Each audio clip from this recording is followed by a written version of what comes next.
So this morning, as we prepare for our Shabbat morning meditation, Moda'ani, with which we've begun all of our morning meditations, provides us with that opportunity just to place ourselves, ground ourselves in a place where we can notice and lift up those things for which we feel gratitude, to enter into the rest of this day with that sense of expanse, that sense of the blessings that we have, seeing each other, connecting across time zones, continuing to have ways in which we can be in community. For those of us who are staying home, in the midst of feeling that constriction, recognizing the blessing that we are able to simply be and to be nourished and to have our health.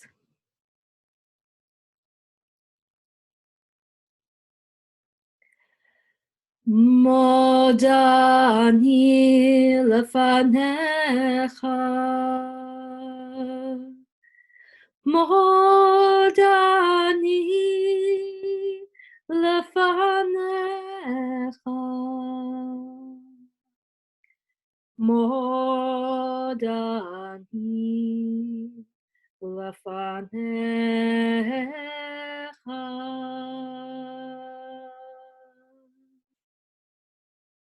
Modani lefanecha,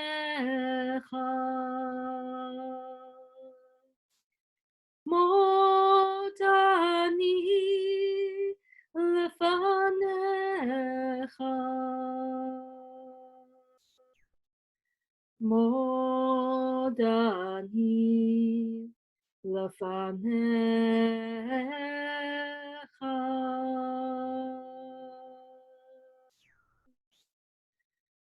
Modani lefanecha,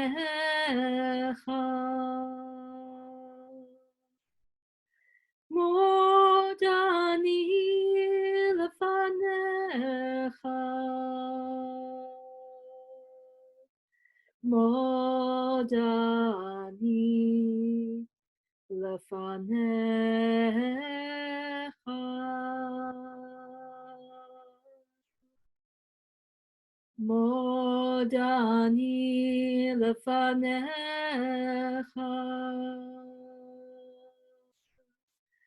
Modani lefanecha,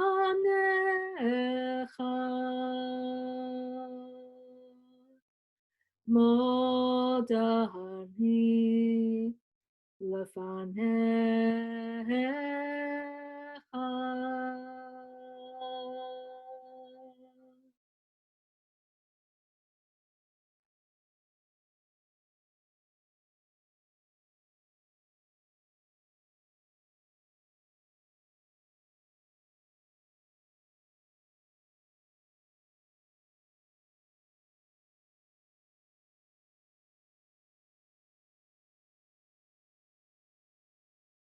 We take a moment just to notice the smallest of details.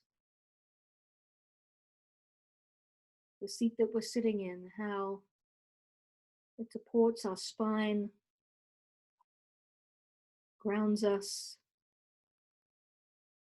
For those who are lying down, how the mattress comes up to gently carry us, allowing ourselves just to relax and to feel the support of that which holds us up.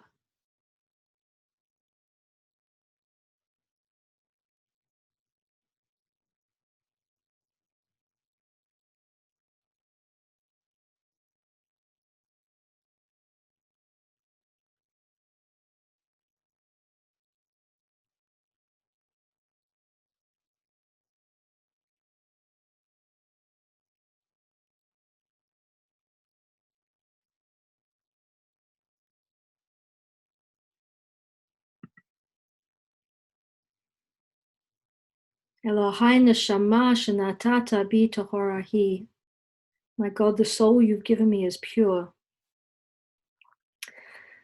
Before we chant this line of blessing this morning, I want to put a little spin on that pure soul that's part of that opening line, connecting it to this upcoming festival of Passover. Because many of us are adapting in all kinds of ways for this year's Passover, simplifying. We don't have the same kind of energy in this context to do perhaps some of the cleaning out that we normally do physically. Perhaps we're not going down to our garages or our storage spaces to replace and take out new sets of things. We're not going to the supermarket. We're not able to find or buy some of the things that we normally like to have for the Passover festival. But there are many who have come before us who have seen this period in the lead up to Passover, this period of cleaning out, as being something that's not simply a physical act, but a spiritual act as well. It's an opportunity and an invitation to think about the puffed up stuff in our lives, the puffed up stuff that's connected to our own egos, and to cleanse ourselves of that. To do so in a way that lets go of the things that are nice luxuries but non-essential. To let go of some of the things that were part of our sense of self that are moments that we sometimes share to raise ourselves above others. But in this moment, we let go. We divest ourselves of those labels and those titles and those ways we see ourselves, particularly recognizing how those who in our society so often are seen as the lesser, the lower jobs, the ones with less pay. But right now, we raise them up, recognizing how essential they are for the functioning of our relative comfort and of the courage and sacrifice they're making to continue to go to work, to keep spaces clean and shelves stocked and packages arriving. And so all of that cleansing is part of that purity of soul. In this morning's Torah study, we were looking at the fact that in this week's Torah portion, Sav, the priests, when there's a meal offering, that which they eat as part of the sacrificial rites was unleavened bread, not just for Passover, but all the time. And I didn't get round to sharing one specific commentary that's in a book called Sparks Beneath the Surface by Lawrence Kushner and Kerry Alitsky, which is extracts of different Hasidic teachers and their interpretations. And so in Leviticus chapter 6, where it talks about Aaron and his sons shall only eat unleavened bread, matzah, in the holy place, the space of the tent of meeting, the enclosure where the offerings take place. It says, it shall not be baked with leaven. I have given it as their portion from my offering by fire. It is the most holy, like the sin offering and the guilt offering. And so from a teaching from Klei Yakar,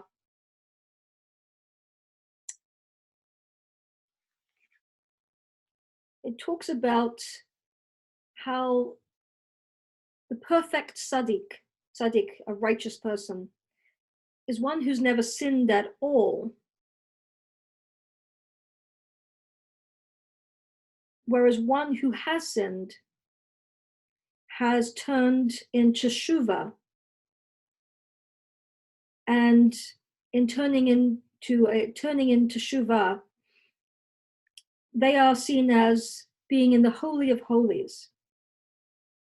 And the teaching goes on, and I'm going to summarize it here, to suggest, and we see this in a number of places, that the one who has sinned, the one who makes mistakes, but who turns and recognizes them and does teshuvah, is in a higher holy place than the one who has never sinned.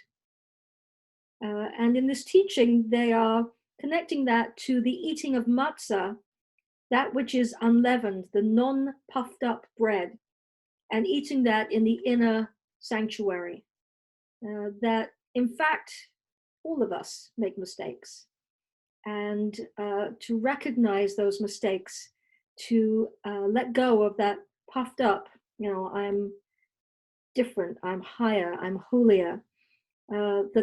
That recognition, and that not pulling away with disgust at the things we've done wrong, but being willing to lean into them and see them and understand them and turn ourselves to try and do better, even if we have to do it over and over again.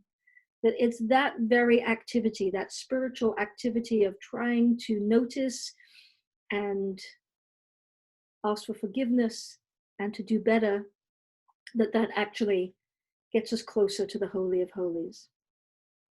And so a different way of thinking about that purity of our souls as we do this inner process of cleansing in the lead up to Passover. Elohai neshama shenatata bi tohorahi. Elohai neshama shenatata bi tohorahi. Elohai neshama shenatata bi tohorahi. Elohai neshama shenatata bi tohorahi. Elohai neshama shenatata bi tohorahi. Elohai neshama shenatata bi tohorahi. Elohai neshama shenatata bi tohorahi. Elohai neshama shenatata bi tohorahi. Elohai neshama shenatata bi tohorahi. Elohai neshama shenatata bi tohorahi. Elohai neshama shenatata bi tohorahi. Elohai neshama shenatata bi tohorahi. Elohai neshama shenatata bi tohorahi.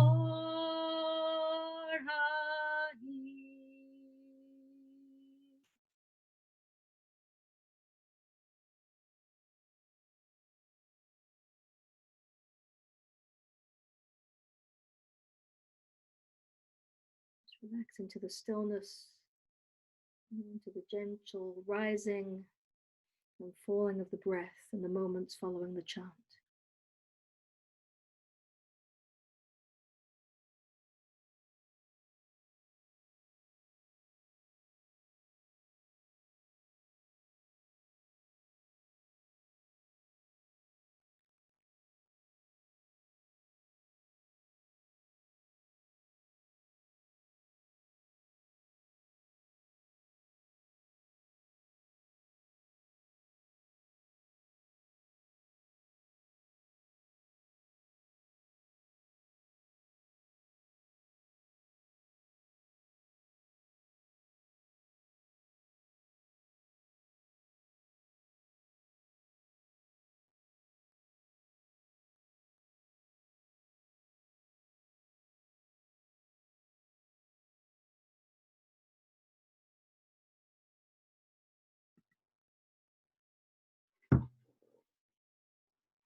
Baruch atah Adonai Eloheinu melech haolam, asher kidshanu b'mitzvotav v'tzivanu la'asok b'divrei Torah.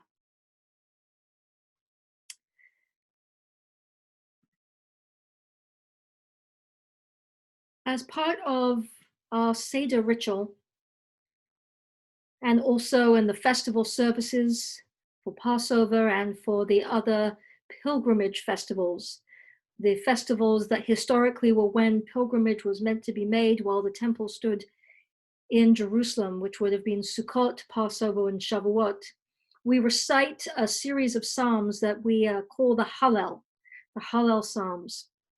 And Psalm 118 is among them. And there's one particular line in that psalm that I want to use as a focus for a short teaching this morning. Min hametza karati ya anani v'merchavya. From the narrow place, I called out to God, who answered me. This translation here is Rabbi Shefa Gold's, with the divine expanse. You could also look at that phrase and say, God answered me from the wide places, from the plains.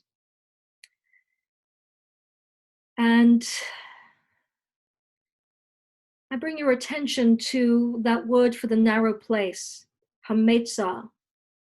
You'll see mem, tzadi, resh, those three Hebrew words are part of the word Mitzrayim, mem, tzadi, resh, Mitzrayim, which is the Hebrew word for Egypt. And it's because of that linguistic connection that many throughout the generations have taken the story of Passover from our slavery in Egypt to being freed, our redemption, and our ability to move forward as a free people. To take that symbolically, allegorically, and to see Egypt, to see that place of enslavement as the narrow, constricted places of our lives. And while in this moment we might recognize ourselves as living a life of privilege compared to those of ancestors from past generations who had to endure so much more struggle for survival, struggle for safety, at times and places when being a Jew was so much harder than it is for us in the lives we live today. Nevertheless, in any moment, in any time, each of us individually can bring to mind that which are our constricted and narrow places. It might be the big picture of the moment we're living in right now, how COVID-19 has constricted and narrowed our world, our day-to-day life, and what we can do and where we can go and how we can be together. But it's also something that can be completely internal.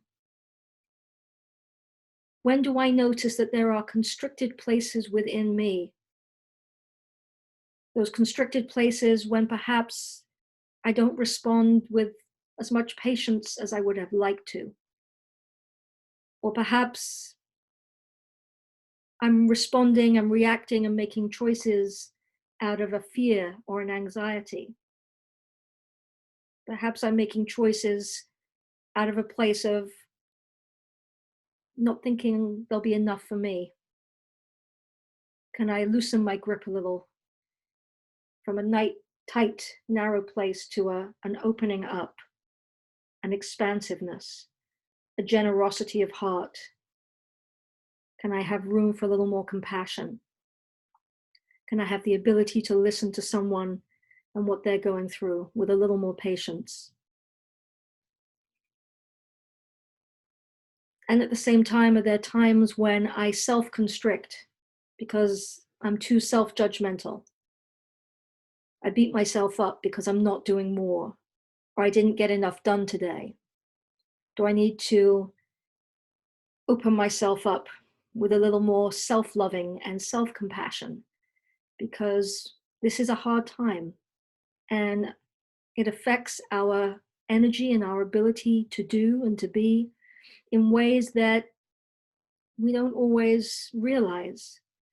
And perhaps we need to give ourselves a little bit more self-compassion. And it's okay if we need to take an hour or two to just do nothing and just be, in order to recharge our batteries, to continue on.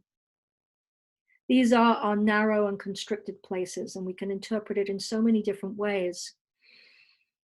And when we recognize that we're in one of those places, what does calling out mean?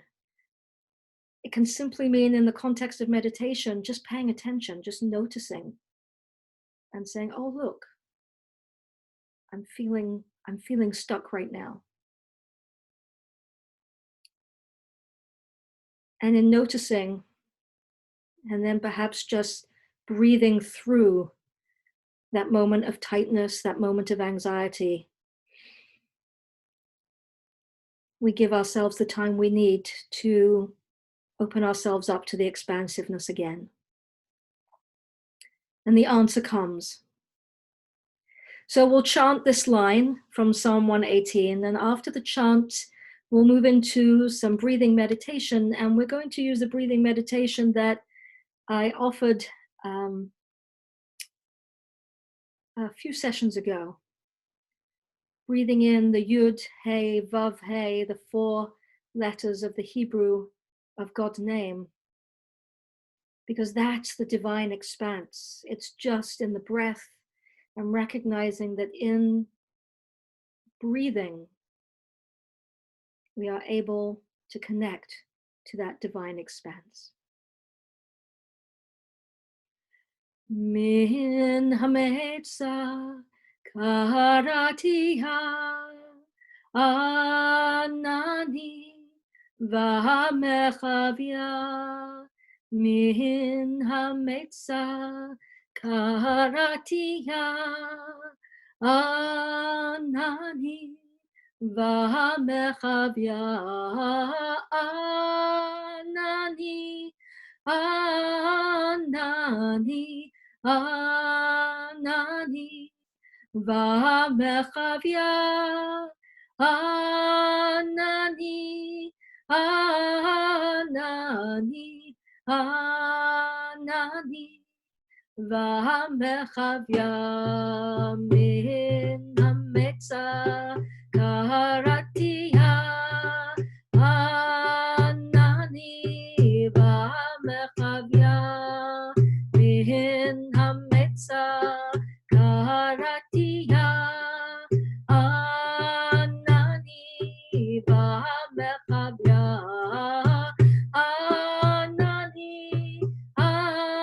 anani, anani v'hamechavia. Anani, anani, anani v'hamechavia. Min hametza karatia anani v'hamechavia. Min hametza karatia anani v'hamechavia. Anani, anani, anani v'hamechavia. Anani, anani, anani v'hamechavia. Min hametza karatia anani v'hamechavia.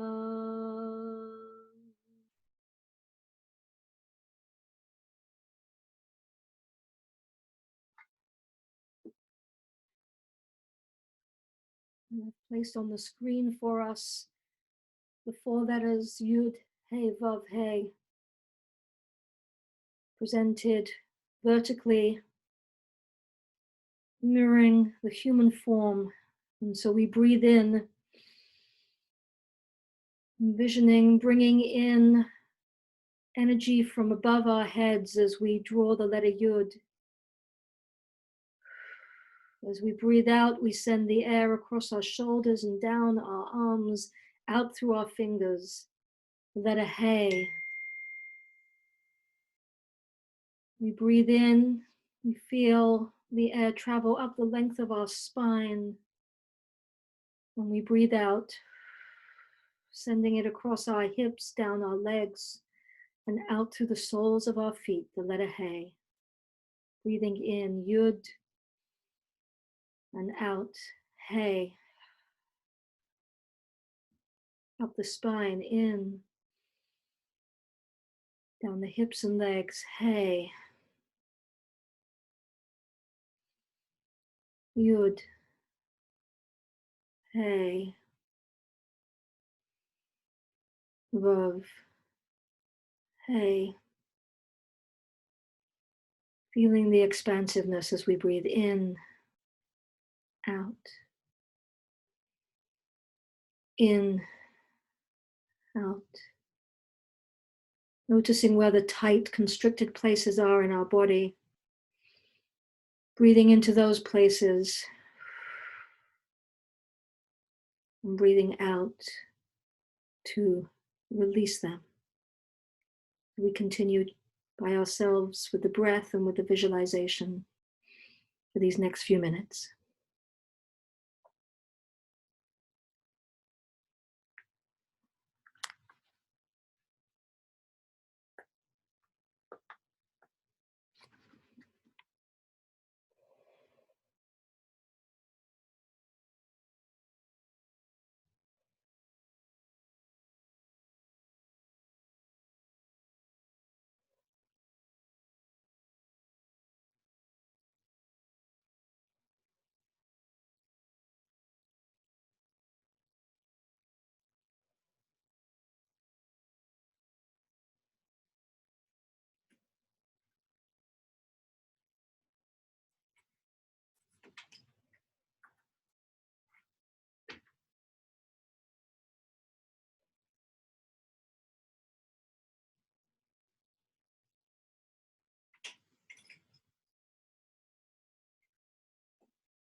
Min hametza karatia anani v'hamechavya min hametza karatia anani v'hamechavya anani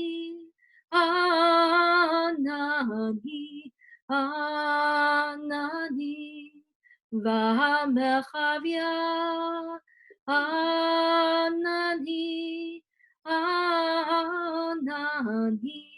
Anani, V'hamechavya.